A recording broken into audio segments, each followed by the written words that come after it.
There are a lot of popular beliefs floating around out there about the RX-8 platform. Today, we'll review a list of those popular beliefs and determine which of those are fact or fiction. The RX-8 has no torque. It's false. No way. Not this time. Come on, if the RX-8 truly has no torque, then how do you explain this?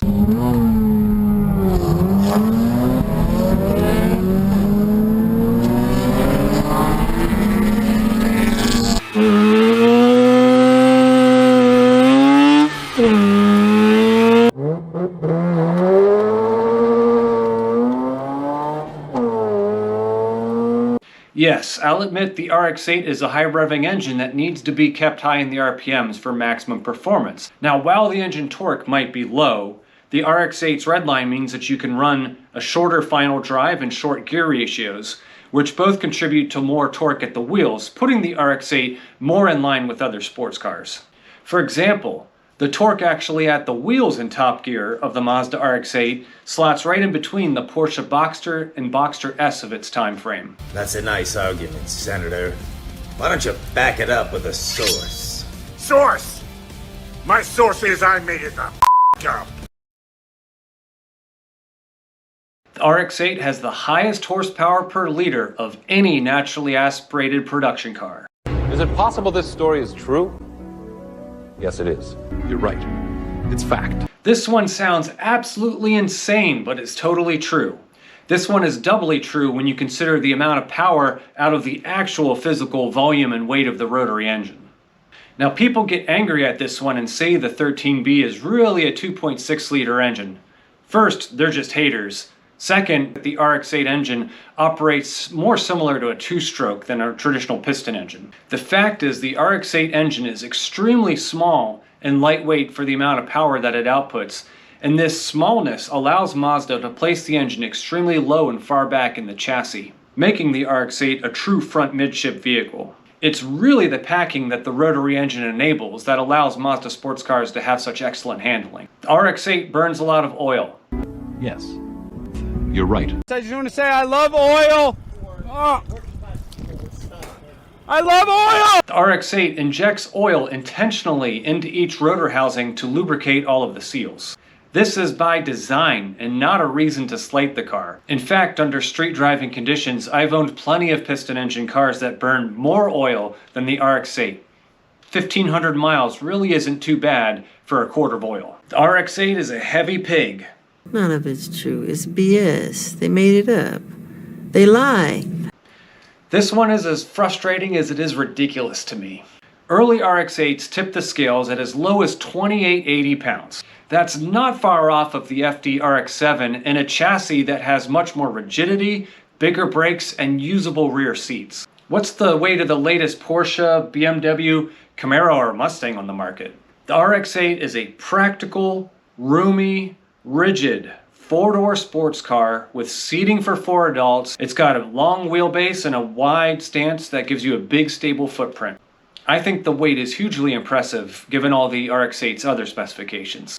The RX-8 is impractical. No, not this time. It's totally made up. The suicide doors aren't just for show. They open up to usable rear seats, either for me or for an entire set of meaty racing wheels and tires. My RX-8 can carry 2 people, 4 wheels with wide racing tires, tools, floor jack and jack stands, 5-gallon gas can, racing gear, clothes, toiletries, a few spare parts, food and drinks, medium-sized cooler, and a camping setup including tent, air mattress, sleeping bags, and pillows, all for a weekend at the track. And it can move all of that in comfort. On my white car, I even fabricated a custom trailer receiver hitch and pulled a tire trailer with tools and tires for when it had a roll bar taking up the back seats. It pulled that trailer up and down the mountains and on the highway at greater than highway speeds, almost without me knowing it was there.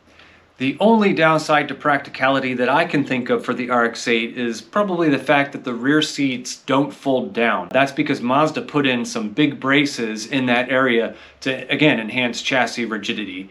However, the center bin is able to be removed to allow you to put long objects in through the trunk. The RX-8 gets terrible gas mileage. You're right again. You were correct. It's fact. For a 2,900 pound car with a low coefficient of drag, yeah, the gas mileage is kind of bad. I commonly get 21 to 22 miles per gallon on race tires with the race alignment, but on street tires I have gotten as high as 26 miles per gallon while driving it gently. That's pretty much right in line with my old BMW E36 M3. So yes, it's kind of bad, but if you want good gas mileage, go get a Prius, you goon. The suicide doors and no permanent B-pillar compromises the RX-8's chassis rigidity. It's a made-up tale. It's a total fabrication. Mazda designed the RX-8 from the ground up with that open concept in mind. In fact, the RX-8 actually has better chassis rigidity than the C6 Vet, Lancer Evo 9, 370Z, and E46 M3. In truth, the RX-8 B-pillar has a feature that locks into place when the car is in motion, forming a virtual B-pillar to enhance rigidity without hurting rear seat access. Okay, the elephant in the room. The RX-8 is unreliable. It's not true. That's impossible. Search your feelings. You know it to be true.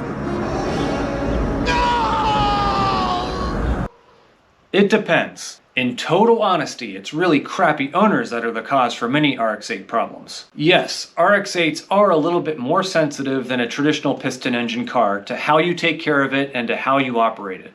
Proper RX-8 health depends upon multiple factors, including keeping the oil fresh and topped off, letting the car warm up before thrashing it, keeping ignition system healthy, and driving the car properly.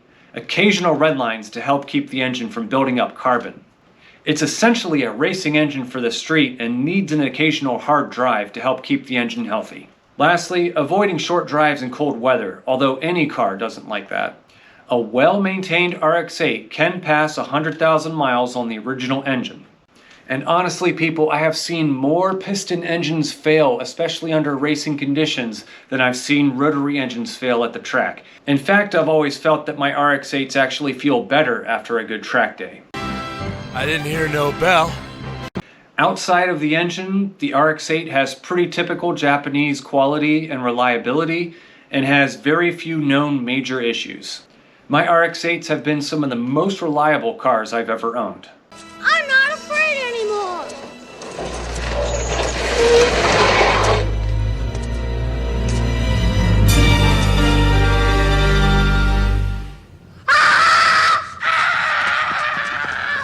With that said, RX-8s are getting pretty old at this point, and little issues pop up on high mileage cars. I cover all of those in another video. At the end of the day, folks, the way I look at it is you can get a nice, clean, good condition RX-8 chassis, and even if it has an unhealthy or a blown engine, for $3 to $5 grand, you can have yourself a nice built engine and have a fantastic running sports car for well less than $10K. Not a bad all-in price for an awesome sports car. Mazda RX cars are complicated and hard to work on. It's fiction. It's an urban legend that never happened. Outside of the engine internals, the RX-8 is all conventional Mazda engineering. It's just as easy to work on as a Mazda Miata and requires few if any special tools. I'm looking at you, BMW. Very few repairs or service procedures have given me any trouble. RX-8s are slow. You can't handle the truth! Okay. Yes, modern minivans and V6 Camrys will give an RX-8 a run for its money, accelerating in a straight line. If you want to go fast straight, buy something else. Now on a twisty road or a curvy track, few if any car can match the RX-8's handling prowess.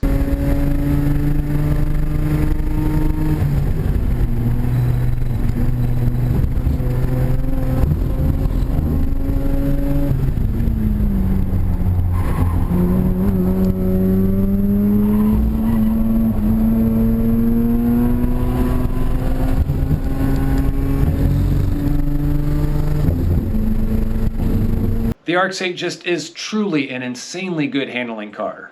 At the end of the day, straights are for fast cars. Corners are for fast drivers. RX-8 drivers make the best racers. Oh, you know that's right. You know that's right. You know that's right. Have any popular RX-8 beliefs that you think I missed? Let me know in the comments and I'll let you know if I think they're fact or fiction.